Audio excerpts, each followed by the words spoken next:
नमस्कार शेतकरी मित्रांनो. 9 जिल्ह्यांमध्ये मुसळधार पावसाचा अंदाज हवामान विभागाने वर्तवण्यात आलेला आहे.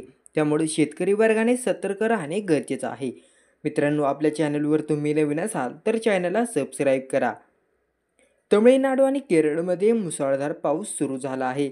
सायक्लोनिक सर्क्युलेशनमुळे सध्या सतत वातावरण बदलत आहे. मुंबईसह उपनगर आणि महाराष्ट्रात उष्णता वाढली आहे.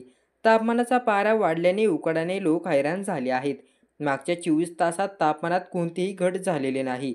पुढील 24 तासातही विशेष तापमानात घट होईल याची शक्यता कमी आहे. तर दुसरीकडे 9 जिल्ह्यांमध्ये मुसळधार पावसाचा अंदाज हवामान विभागाने वर्तवला आहे. उमाशंकर दास यांनी दिलेल्या माहितीनुसार वादळी वारे, विजांचा कडकडाट आणि 30 ते 40 किमी वेगाने वारे वाहतील. वीज पुरवठाही खंडित केला जाण्याची शक्यता आहे. त्यामुळे काळजी घेण्याचं आवाहन हवामान खात्याने वर्तवण्यात आलेले आहे. तर या 9 जिल्ह्यांमध्ये मुसळधार पावसाचा इशारा.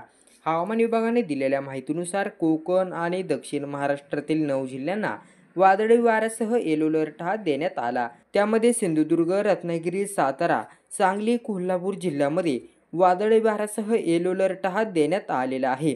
तर दुसरीकडे सोलापूर, धाराशिव, लातूर, रायगड, पुणे या जिल्ह्यामध्ये जोरदार पावसाची शक्यता वर्तवण्यात आलेली आहे.